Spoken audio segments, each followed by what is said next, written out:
Now this second deck, right here, he was able to find, you know, evidence of large chambers here. And he found evidence of small cubicles here. Yes. And then this big open space he assumed was, remember how the Bible says there was one window, Yes. a cubit round about? Mm-hmm. And he didn't know exactly what that meant, unless it possibly meant this was the one window, one cubit round about, and it would let, now we're not sure about this, this is all speculation, but from what he found, you know, he thought maybe there was something like this here to let light in, but we don't know, because this top deck was collapsed. Collapsed. It was collapsed, and what he did discover was that there was a thickness here, and then it suddenly became thinner here, then it suddenly became thinner here. So he believed that the different decks, you know, this was the bottom, but then this deck was here, and then this deck began there. So, but... So you said this is like the window? Mm-hmm. And you said, okay, so this is one window. One window, yeah. Well, one big window. Well, no, as you can see, it's many. Many windows. But we don't know. Okay. We don't know. We don't have evidence for this. The evidence that he chose for that was the fact that there was an opening here. And the Bible says, he says, a window, 1 cubit roundabout. If it was just 1 cubit, roundabout wouldn't mean, what did roundabout mean? Yeah. But roundabout implies that it extends some length. So that is speculation. We probably will never know about this because, again, it's collapsed. Yes. But yes. I guess Randall showed you. Did you show? Okay, Randall, it's your turn because he's going to show Now, I you. have a question. Oh, So certainly. when the Bible said, when he let the pigeon out, Yes. so he was letting the pigeon out. Yeah, From- he had to open a window to let it out. Yeah. Yeah. Open the window. Yes. The dove. Yeah. So we don't. That we don't know. Okay. But now, Randall is going to tell you about the resistivity scans, and Andrew, where did Andrew go? That they did in 2014, because this is exciting. Wow. This So this does- is new stuff. This is new stuff. Nobody's seen this. Yeah. It's not on the internet. Oh, this Wait, is- what's on the, you can do it here. No Well, other yeah, box but scans, nobody- NZ. Yeah. Pull it up. Yeah, and I will give you the files if you want them for all of these posters, Oh, that will be excellent. because what you can do, Uh, they're made to be the size. You have Costco out there. yeah. Okay, they're made this to fit this size at Costco, Yes. Okay. so they're already ready. Wow. Now I'm going to turn it over to Randall, who did all this work. There's Randall right there. I could not recognize him. Okay, good, awesome. Okay. Basically, in 2014, John Larson, who's our expert on this resistivity, met us out here with Andrew, and we came out to this site and ran these scans, the blue lines going this direction, the long ways, and then 3 going the other side, going the east and west. And so we had, I believe it was 13 scans run, and each line, it was about every 3 meters, there was Okay. a spike in the ground. Okay. And we would run each scan, would take an hour and a half, and it's putting down thousands of data points. And it's reading it kind of like a CAT scan. Okay. If you do a CAT scan on the body, you know, it shoots through, and it's something like that. And then he has a program that ties all these scans and these data points together Okay. Okay. so that we'll be able to get a 3D image Yes. of this boat. Yes. Well, his computer's not big enough to handle it, Oh. but he's doing it as he can. Oh. And so what we're finding then is that, like for this bottom part of the boat, we have a deck at 3 feet, a deck at 20 feet, and look here at the shape. See the back of the boat here? Look at the shape of the boat, 45 feet deep. See the shape? And then here in the front, you got the shape coming in. So that's the shape of the bow of the boat.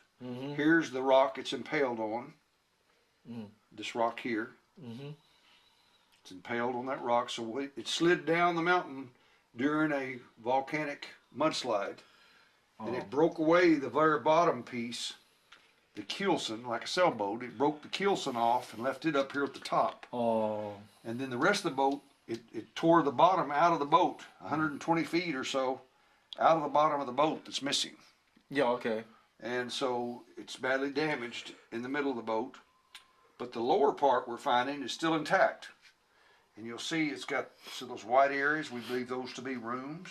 And we have, these are timbers. You know, here we have showing a door and the ramp system. Here is where we hope to do some excavation.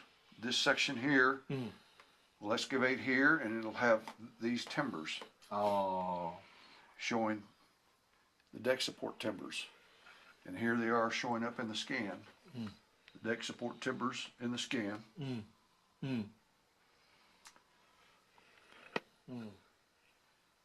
So we got cavities showing up here. We got this black line here. It's the deck timber that's still intact. So in other words, we'll dig down and find a whole layer of that. Whole layer of those timbers for the floor where they walked around.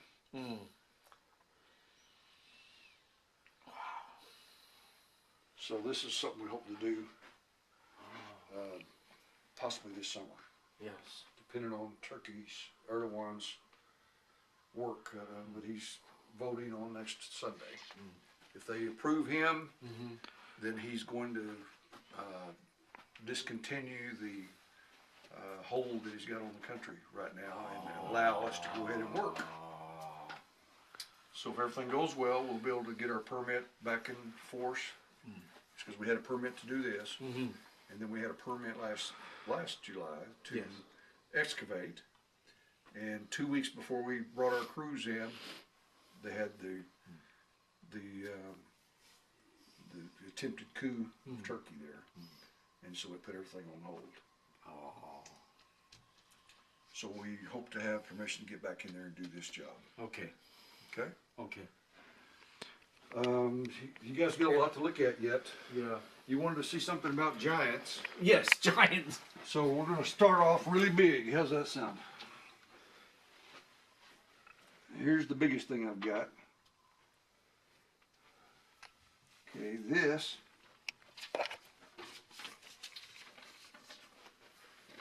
is a bone on the foot. Okay. It's the big toe Yes. bone, the very last big toe bone Yes. on a foot. And it's been repaired according to the doctor that x-rayed it. Okay. It's been x-rayed, and this person had broke their toe bone, and then it healed up.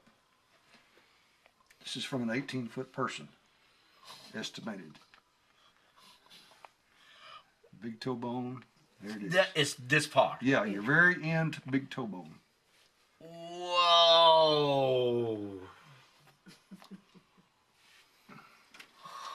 Where did you find that? Where'd that come from, Mary? Ron, I always call you Ron Randall. Okay, he found that in, wait a minute, let me think a minute. In southeastern Turkey, when he was looking around to try to find the plane where Babel was, and he found that. Looking for Babel. Oh, It's Okay. not terribly far from Noah's Ark, you know, maybe 4 or 5 hours. okay, okay. All right. So here's another bone. Oh, Right here. yeah. Another large person. 10-footer maybe or something. I think this probably, I saw this in the video. Yes. Yeah. Okay. That someone was showing this in. Okay. You want to do this one, Mary now? Okay, I'll do this one. You want to sit in this chair? No, I'm okay down here.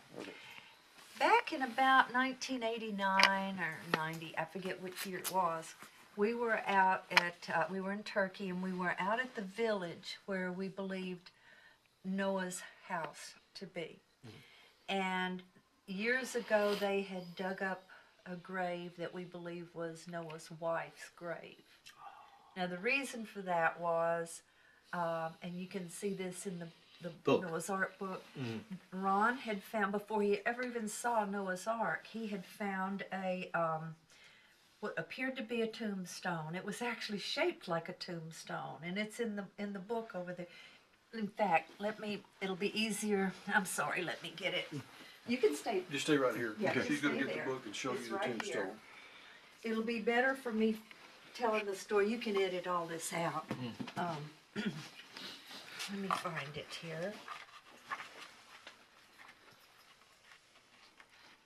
Let's see. I think we're close to it.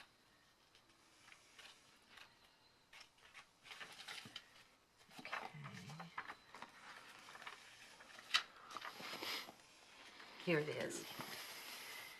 His first trip out there, Ron found these stones. This one was standing, and this one was laying next to it. And both of them had these crosses carved into them, which we believe were done by the Armenians that lived in the area, because they were known to do that to all the stones. But what you can't see on here or on here was the engraving. You can see a little of it here. It had across the top of it what looked like a rainbow.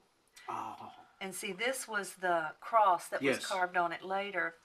And it had what looked like an ocean wave with a little boat sitting on top of it. And it had 8 people walking away from there.